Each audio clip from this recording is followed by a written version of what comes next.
It is truly an honor to be speaking with you tonight. That I am here tonight is a testament to the dedication of generations before me. Women and men who believed so fiercely in the promise of equality, liberty, and justice for all. This week marks the 100th anniversary of the passage of the 19th Amendment, and we celebrate the women who fought for that right. Yet so many of the black women who helped secure that victory were still prohibited from voting long after its ratification. But they were undeterred. Without fanfare or recognition, they organized and testified and rallied and marched and fought, not just for their vote, but for a seat at the table. These women and the generations that followed worked to make democracy and opportunity real in the lives of all of us who followed. They paved the way for the trailblazing leadership of Barack Obama and Hillary Clinton. And these women inspired us to pick up the torch and fight on.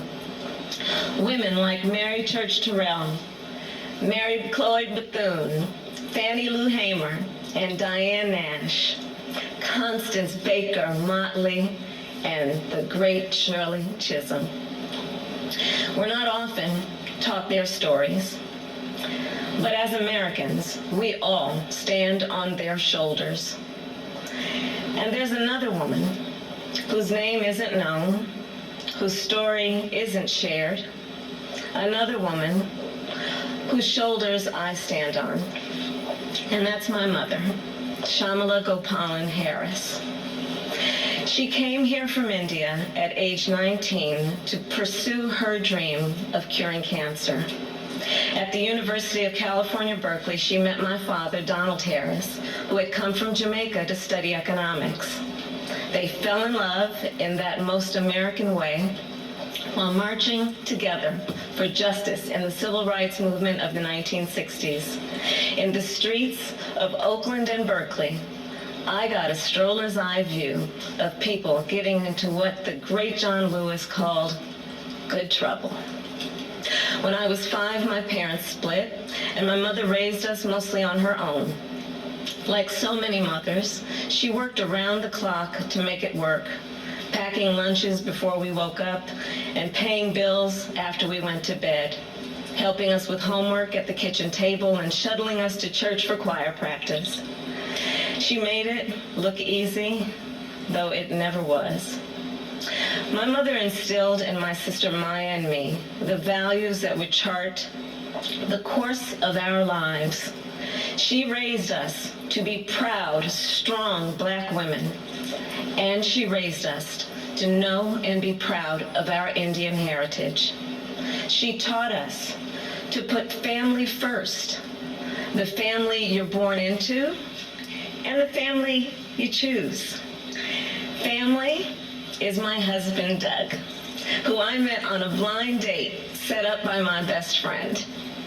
Family is our beautiful children, Cole and Ella, who call me Kamala. Family is my sister.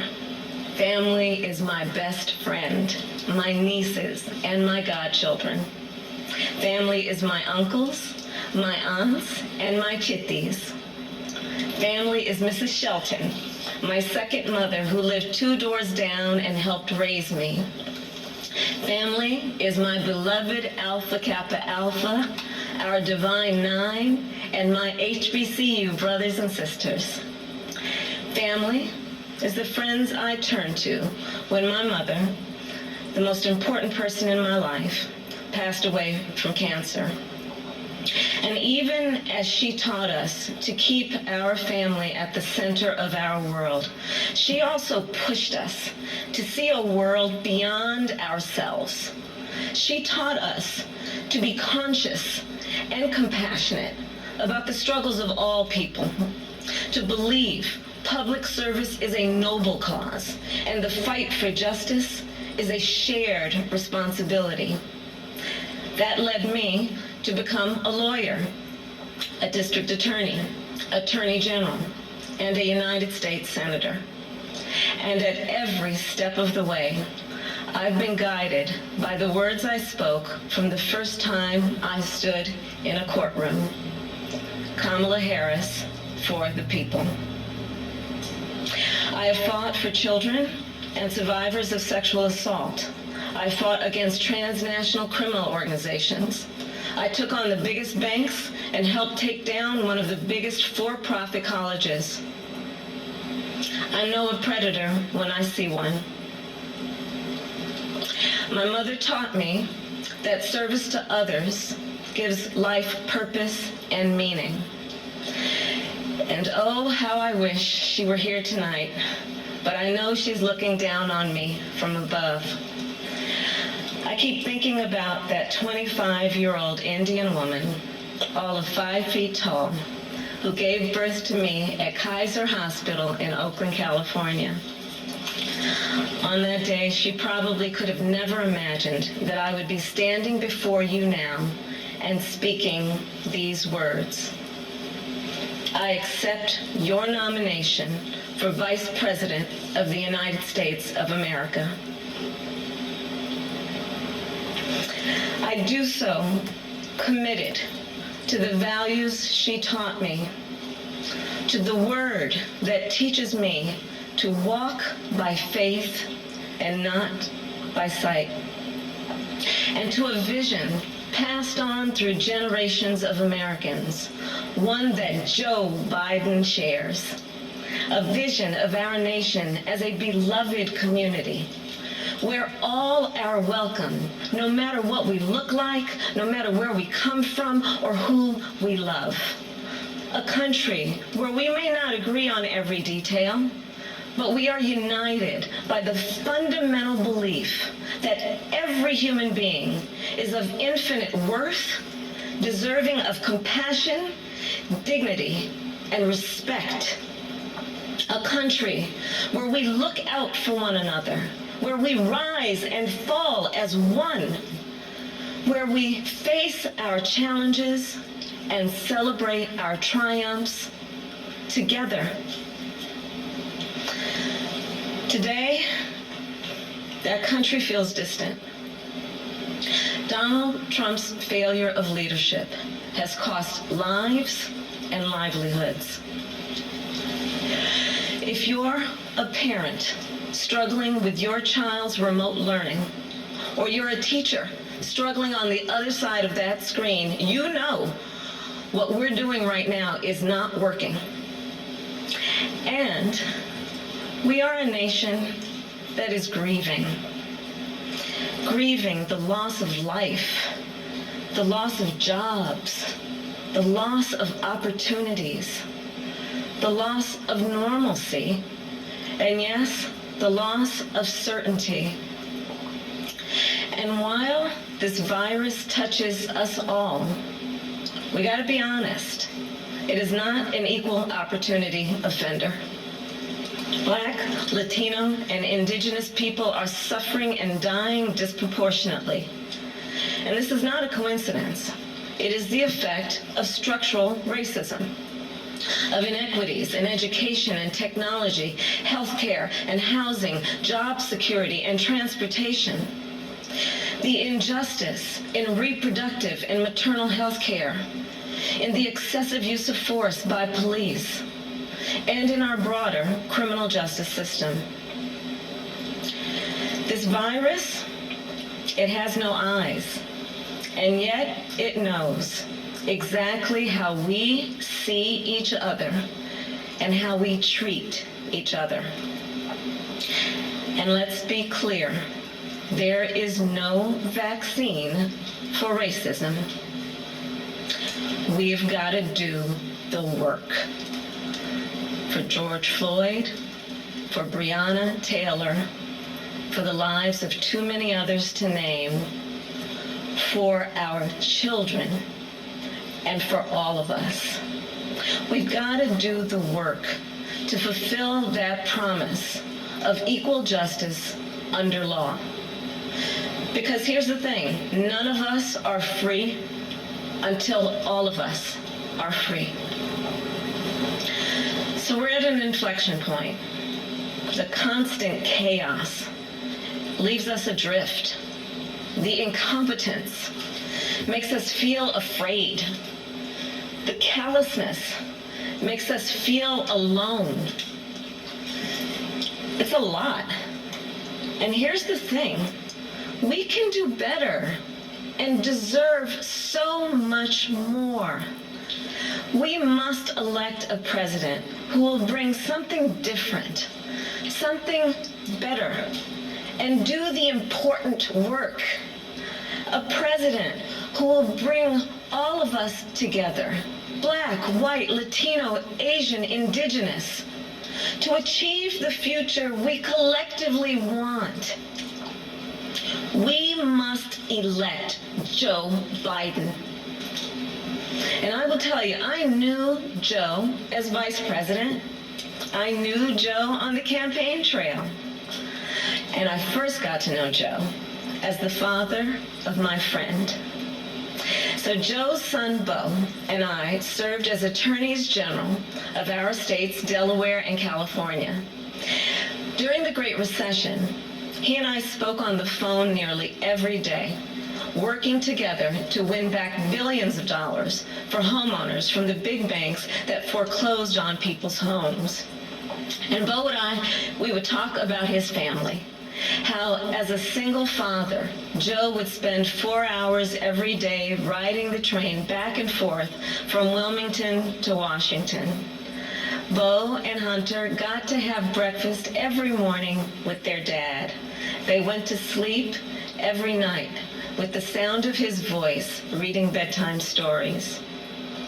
And while they endured an unspeakable loss, those two little boys always knew that they were deeply, unconditionally loved.